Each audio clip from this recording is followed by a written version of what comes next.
जय हिंद प्यारे साथियों, आप सभी का स्वागत है सक्सेस वर्ल्ड एमसीक्यू चैनल पर।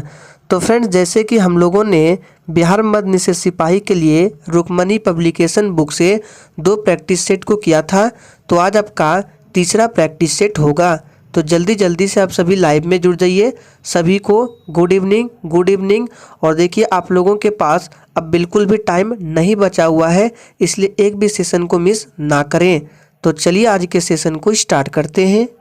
तो फ्रेंड्स, आज के सेशन का पहला प्रश्न है, ऐसा देश या राज्य जो बिना कर या बहुत कम कर को लागू करता है क्या कहलाता है। आपको मैक्सिमम आंसर करने के लिए 5 सेकंड का टाइम दिया जाएगा और आपको लाइव चैट का ऑप्शन भी दिया गया है। तो अगर आप लोगों को किसी भी प्रश्न का आंसर आता है तो आप लोग लाइव चैट में अपना अपना आंसर जरूर करेंगे।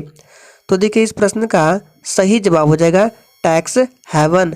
ऐसा देश या राज्य जो बिना कर या बहुत कम कर को लागू करता है टैक्स हेवन कहलाता है। दूसरा प्रश्न देखिए, हृदय योजना के तहत निम्नलिखित में से कौन सा शहर शामिल नहीं है। चलिए आंसर करते जाएंगे। तो देखिए, हृदय योजना के तहत कौन सा शहर शामिल नहीं है, तो इसका सही जवाब हो जाएगा मदुरै शामिल नहीं है। बी ऑप्शन बिल्कुल सही जवाब है। इस योजना में टोटल 12 शहर शामिल है, जिसमें वाराणसी, पुरी, अमरावती है, लेकिन मदुरै शामिल नहीं है। नेक्स्ट क्वेश्चन देखिए, मूल रूप से भारत के संविधान में कितने अनुच्छेद थे।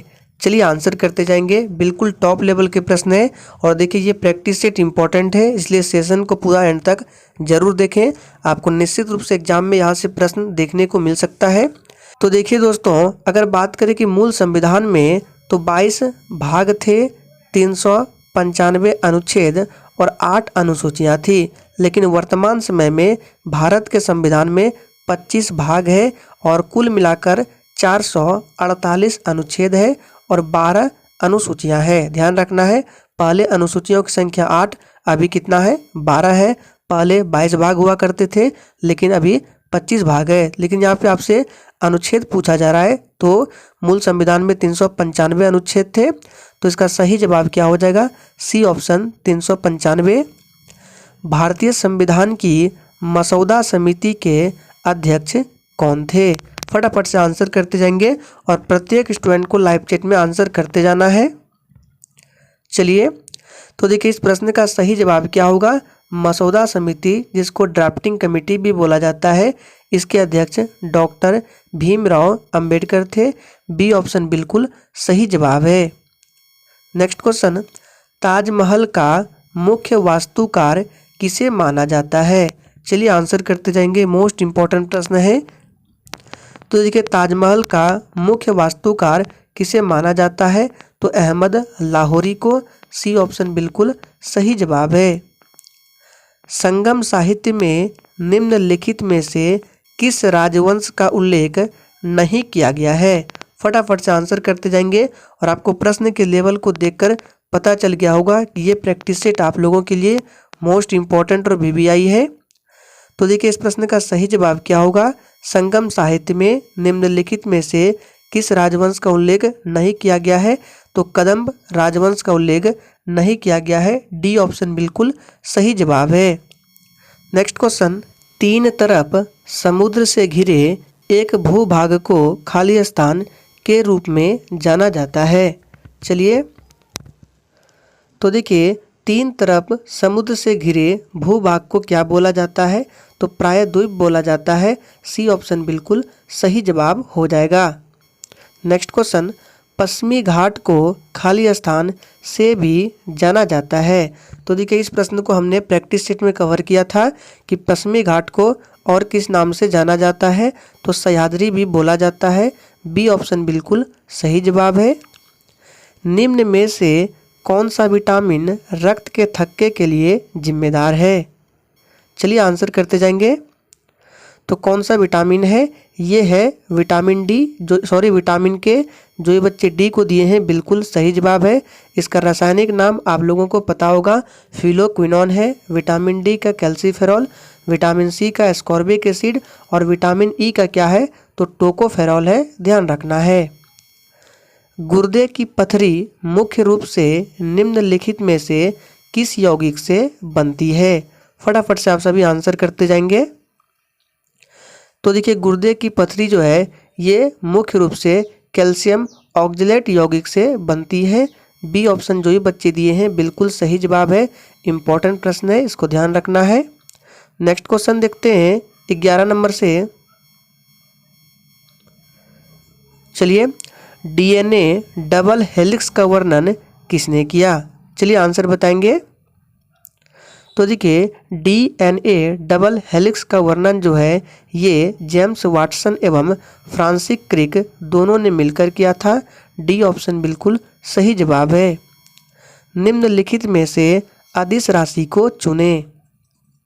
चलिए, तो देखिए जिस राशि को व्यक्त करने के लिए केवल परिमाण की आवश्यकता पड़ती है उसे अदिश बोलते हैं, और जिस राशि को व्यक्त करने के लिए परिमाण के साथ साथ दिशा की भी जरूरत पड़ती है उसे सदिश बोलते हैं।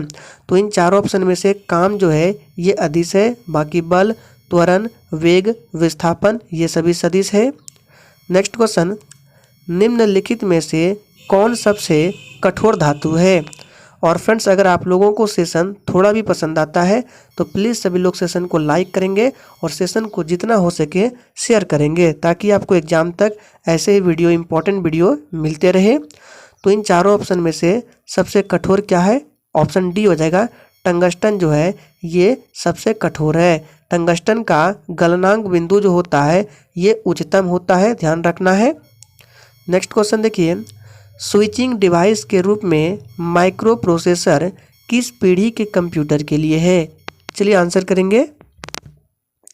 तो देखिए स्विचिंग डिवाइस के रूप में माइक्रो प्रोसेसर ये किस पीढ़ी के कंप्यूटर के लिए है? तो चौथी पीढ़ी। डी ऑप्शन सही जवाब है। ऑक्सीकरण प्रक्रिया के दौरान इलेक्ट्रॉनों की क्या होती है? तो देखिए ऑक्सीकरण प्रक्रिया के दौरान इलेक्ट्रॉनों की क्षति होती है। बी ऑप्शन बिल्कुल सही जवाब है। यूवी स्पेक्ट्रोमीटर द्वारा किस प्रक्रिया का अध्ययन किया जाता है? चलिए आंसर करेंगे। बिल्कुल सिलेक्शन वाले सभी प्रश्न हैं। तो देखिए यूवी का मतलब होता है अल्ट्रा वायलेट, और इस प्रक्रिया द्वारा किसका अध्ययन किया जाता है? तो याद रखना है इलेक्ट्रॉनिक का। बी ऑप्शन बिल्कुल सही जवाब हो जाएगा। जो परत यूवी विकिरणों के हानिकारक प्रभावों से जीवन को बचाता है उसे क्या कहा जाता है? तो बहुत ही सिंपल प्रश्न है, आप सभी जानते हैं उसे ओजोन परत बोला जाता है। और यह किस मंडल में पाया जाता है? तो समताप मंडल में, याद रखना है समताप मंडल में। निम्नलिखित में से किस राज्य सरकार ने स्वतंत्रता सेनानियों के गांवों के विकास के उद्देश्य से शहीद ग्राम विकास योजना की स्थापना की है? मोस्ट इम्पॉर्टेंट प्रश्न है। तो देखिए ये क्या है? झारखंड सरकार ने। सी ऑप्शन सही जवाब है। सबसे पहले किसने यह खोजा कि पृथ्वी सूर्य के चारों ओर चक्कर लगाती है? तो देखिए इस प्रश्न का सही जवाब हो जाएगा कोपरनिकस ने खोजा था। इनमें से उद्देशिका का कौन सा शब्द हमें एक परिवार के सदस्य होने की भावना को प्रदर्शित करता है? इसका सही जवाब हो जाएगा भाईचारा। चलिए आगे देखते हैं किस नंबर से। प्रसिद्ध नवक लेबर त्योहार निम्नलिखित में से किस राज्य के अंतर्गत आता है? चलिए आंसर बताएंगे। तो देखिए ये त्यौहार जो है ये आता है उड़ीसा में। बी ऑप्शन बिल्कुल सही जवाब हो जाएगा। उड़ीसा की राजधानी भुवनेश्वर है। शरद जोशी सम्मान खाली स्थान के लिए प्रदान किया जाता है? तो देखिए शरद जोशी सम्मान जो है ये प्रदान किया जाता है व्यंग और निबंध के लिए प्रदान किया जाता है। पुस्तक खुल्लम खुल्ला के लेखक कौन है? तो देखिए इस पुस्तक के लेखक है ऋषि कपूर। डी ऑप्शन जो ही बच्चे दे रहे हैं बिल्कुल सही जवाब है। गेला छठ खेल किस राज्य से संबंधित है? तो देखिए इस प्रश्न का सही जवाब हो जाएगा सी ऑप्शन, ये त्रिपुरा राज्य से संबंधित है। एक दल चयनित होने के बाद दूसरे दल में शामिल होने को क्या कहते हैं? तो देखिए इसे बोला जाता है दल बदल। सुप्रसिद्ध संस्कृत नाटक अभिज्ञान शाकुंतलम किसने लिखा था? तो देखिए ये जो अभिज्ञान शाकुंतलम है इसकी रचना कालिदास ने की थी। बी ऑप्शन बिल्कुल सही जवाब है। और पूछ सकता है आपसे कि मेघदूतम किनकी रचना है, तो ये भी कालिदास, याद रखना है। रघुवंशम, ये सभी जो है कालिदास की प्रसिद्ध नाटक पुस्तक है। अति प्राचीन वट वृक्ष जिसे गीता ज्ञान से संबंधित माना जाता है, ये कहाँ पर है? तो देखिए इसका सही जवाब हो जाएगा ऑप्शन सी, हरियाणा के ज्योतिसर में है, याद रखना है। ह्वेन-सांग के अनुसार छठी शताब्दी में सबसे अधिक बौद्ध मठ किस स्थान पर थे? इसका सही जवाब है थानेसर में। कवि वानभट्ट ने सम्राट हर्ष का जीवन चरित्र अपने किस ग्रंथ में किया है? तो देखिए ये किया है अपने ग्रंथ हर्ष चरित्र में।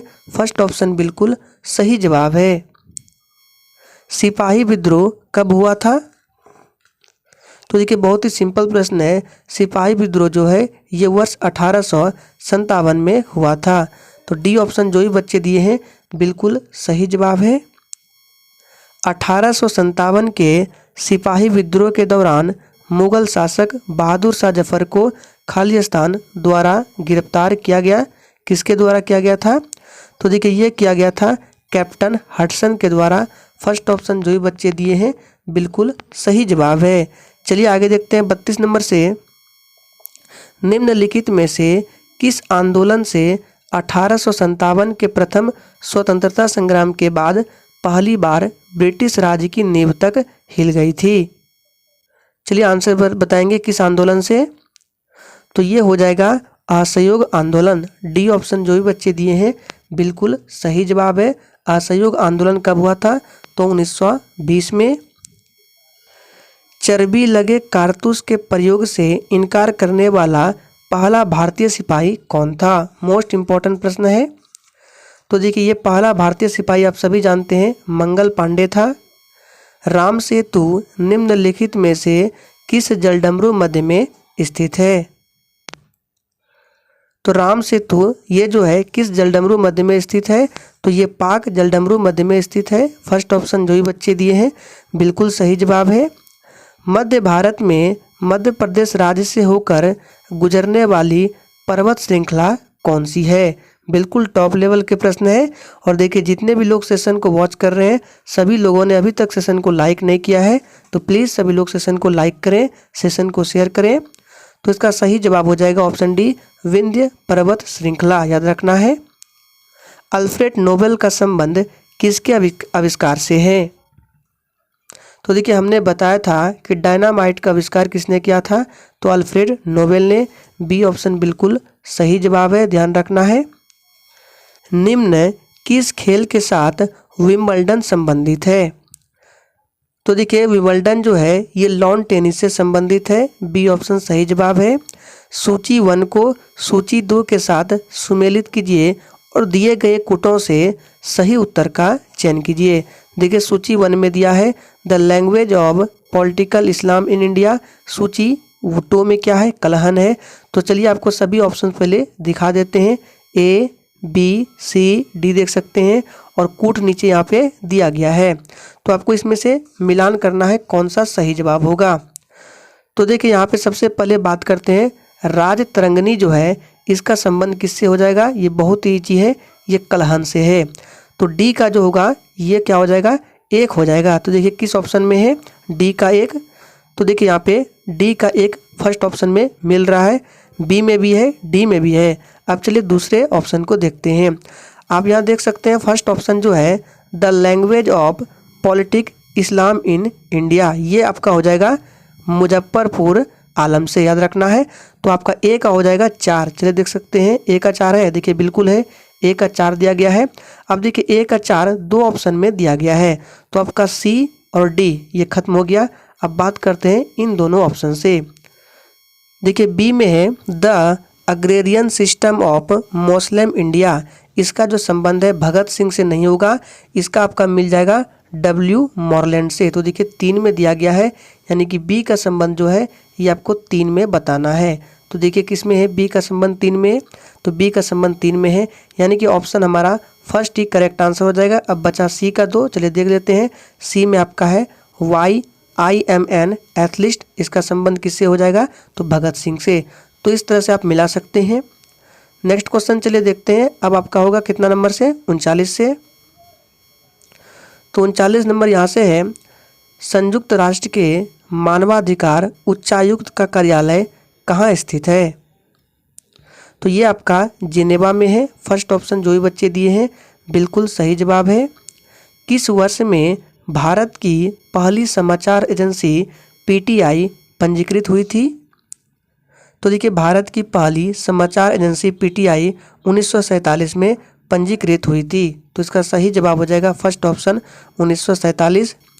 भारत विश्व का विशालतम लोकतांत्रिक प्रजातंत्र है, इसकी प्रथम लोकसभा कब आयोजित की गई थी? सभी ऑप्शंस को सही से देखिए, इंपॉर्टेंट प्रश्न है।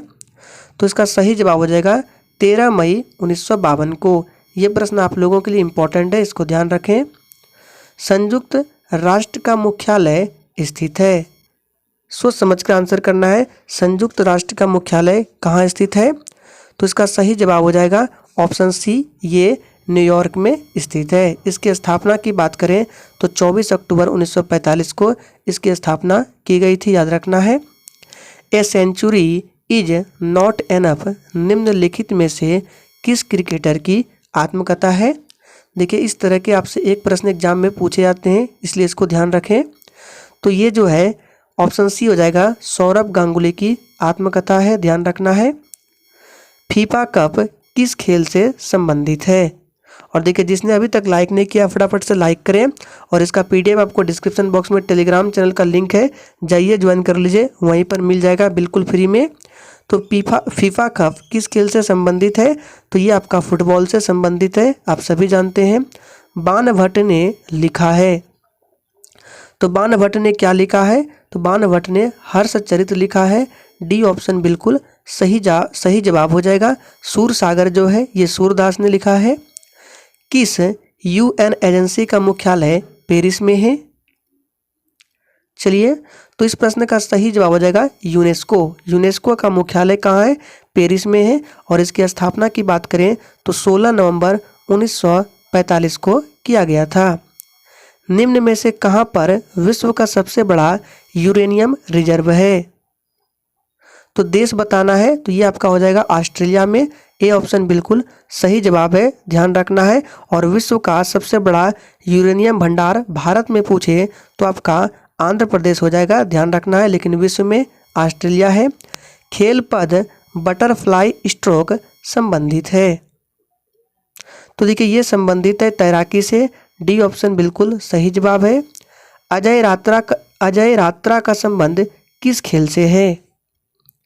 तो देखिए, अजय रात्रा जो है ये क्रिकेट खिलाड़ी है, इसका सही जवाब सी हो जाएगा। लास्ट क्वेश्चन है, पैरालंपिक गेम्स में रजत पदक जीतने वाली प्रथम भारतीय महिला कौन है? तो इनके नाम को याद रखिए, इंपॉर्टेंट है। ये दीपा मलिक है। फर्स्ट ऑप्शन बिल्कुल सही जवाब हो जाएगा। इन्होंने 2016 के पैरालंपिक में शॉट पुट में रजत पदक जीतकर इतिहास रचा था, ध्यान रखना है। तो फ्रेंड्स, आज के प्रैक्टिस सेट में हम लोगों ने 50 अति इंपॉर्टेंट प्रश्नों को कवर किया। तो सेशन अच्छा लगा हो, सेशन को सभी लोग जरूर शेयर करेंगे।